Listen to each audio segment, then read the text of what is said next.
Welcome back, guys, to another video. I just got through watching a video on Ticket's channel, and everyone should go check out his channel. That has a very interesting channel, and he brings in a lot of information about the current events that are going on in sports and just celebrity news as well, as much as he can. He did a video today reacting to his interview that he had with Jason Whitlock.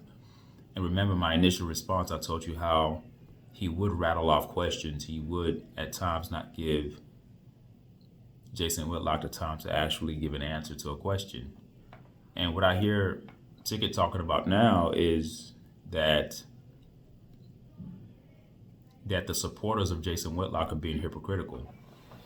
All right, why are they being hypocritical? They're being hypocritical because Jason Whitlock didn't give Jason Broussard time to talk on his show. So I'm just giving him the same energy. And I think that's a very immature take to have, or immature response, or immature justification as to why you did not give him, Jason Whitlock, the time to talk, just because he didn't give somebody a time to talk on his show. The best approach you could have taken, Ticket, is just to say, you know what, I was wrong. I was a little bit too passionate. I had a lot on my chest. And yeah, next time I'll do better with giving my guest more time to speak. That's how you answer the question to the supporters of Jason Whitlock.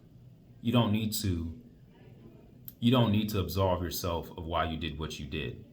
You don't need to remind people that Jason Whitlock didn't give Chris Broussard the opportunity to speak on his show. People see that, and people have people oftentimes would be your secondary and tertiary voice. You don't need to mention anything. We as viewers, and we as objective viewers, I would like to think that we all are objective, but that doesn't seem to be the case many times. We see what's happening. You need not remind us that what Jason Whitlock did to Chris Broussard, but for you to use that as an example to justify why you felt the need to cut him off and not give Jason Whitlock the time to answer questions, it's, to me, in my opinion, it's a bit immature, and we are too old for that as men. Remember, whenever you're doing anything in life, you have to function in your lane, function in what best suits you, what actions or what decisions accentuates your aura or your conscience or your being or your persona, okay? And I think the most professional thing that you could have done, Ticket, is just to give him time to talk. Because the more time you give a person to speak, the more likely that they are to actually dig a hole for themselves. So they can end up trapping themselves with their own words. They can end up contradicting themselves because you're giving them too much time to talk. And I think that the supporters of Jason Whitlock, they have a legitimate gripe. I don't think their gripe is unwarranted. You did not give him time to answer. I mean, you did eventually when he would actually plead for it. And to me, he handled himself very well. When I say he, Jason Whitlock, he didn't yell over you and say, hey, give me time to talk. He would say, hey, you got to give me a chance to talk. You're asking all these questions, but you got to give me a time to answer. And that's all he said. And I think that he should have left it alone.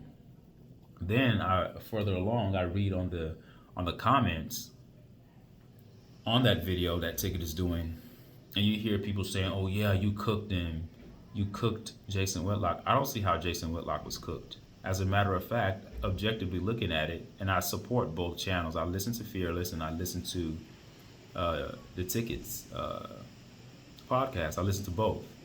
And I don't see how anybody was cooked. I didn't think that this was about cooking anybody. I just thought this was about two men ironing out their differences. More so on the side of the Ticket, because he has a lot of things that he does not agree with on the side of Jason Whitlock. So he wanted to kind of address those things in Jason Whitlock's presence and bring up a lot of past things that he's talked about on his channel. And I think Ticket did that. And Jason Whitlock was there on the other side to take it. So I don't think that anybody got cooked. Nobody was being convicted of a crime. There's nothing. His stands, Jason Whitlock's stands, aren't bogus. He can actually explain and clarify his stance and give you a valid reasons as to why he thinks the way he does. And you don't have to agree with it, but you can agree to disagree. Even like the topic on racism. That's just his take. It doesn't make him an evil person, and it doesn't make Ticket an evil person for having his take. So to me, nobody got cooked. And I'm reading comments of people saying things to the effect of Jason Whitlock hates on Coach Prime for attention. Look, Jason Whitlock was already doing fine before the emergence of Coach Prime into the Power 5 conference.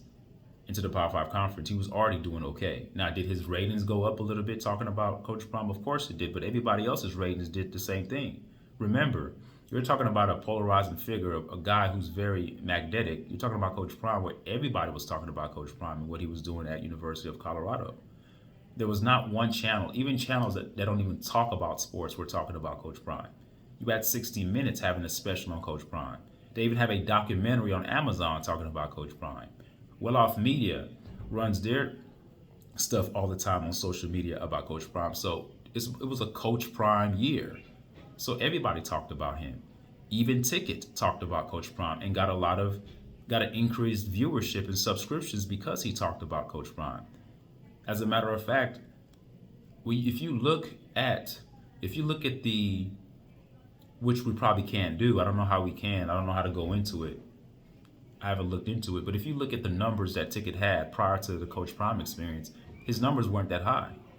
As soon as he started talking about Coach Prime, his numbers went up. So the same indictment that you guys are giving to Jason Whitlock in terms of him talking about Coach Prime and hating on him for attention, we can equally transfer the same type of critique and indictment upon the Ticket and say he's doing the same thing. You can't. If you're going to use one metric and judge one man, you have to apply the same metric to the other person. That's the only fair way to take a fair take. So if Jason Whitlock is doing it for attention, then you can just equally say that the Ticket is doing it for attention as well. But I don't think it was that. I think the man just was honestly giving his opinion. And because he's a journalist, when I say he, I'm talking about Jason Whitlock, because he is a journalist, he has to talk about things that are popular in the news. He has to talk about things that are current. There was no channel in the world that was not talking about what Deion Sanders was doing in the University of Colorado. Even my wife, who doesn't even watch college sports, went and bought a shirt that supports Coach Prime. She even went and bought some Colorado Buffalo gear. She doesn't even watch college sports. She's not an enthusiast. So, give the guy a break. So that's what I mean by people who refuse to, and to me, it leans on the side of being willfully ignorant on my end, is that they don't factor in how anyone could have a critique of Coach Prime. And it's not that the critiques are unwarranted or unjustified. You can see where a man like Jason Whitlock will have his takes, but you can also see where the Ticket can have his takes about Coach Prime as well. See, you have to be able to listen, intentionally listen. You can't be full with your response before you actually hear a man out completely, totally.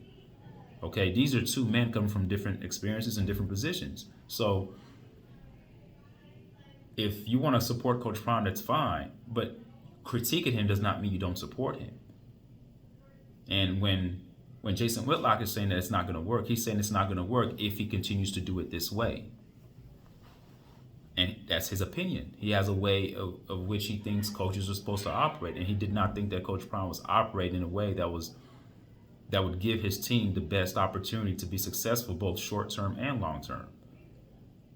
And I see that with many of the Ticket followers. It's a programming that extends from the person that they listen to. Ticket talks about hating a lot. They hate. No, guys, let's talk about the points that are made. See, it's too easy to say someone hates. Hate is one word. But if you say someone's hating, then give me reasons by what they said, Not what you think, not what your emotions, not your feelings. Give me reasons as to why you think that person hates that Deion Sanders. And Jason Whitlock made it very clear. He said, I don't hate him. I'm just giving my opinion and giving my analysis and giving my take. And the way the season turned out, the way everything happened, the losing of the coaches, the vast turnaround, the precipitous change that has gone on in that locker room from all the coaches leaving, players leaving.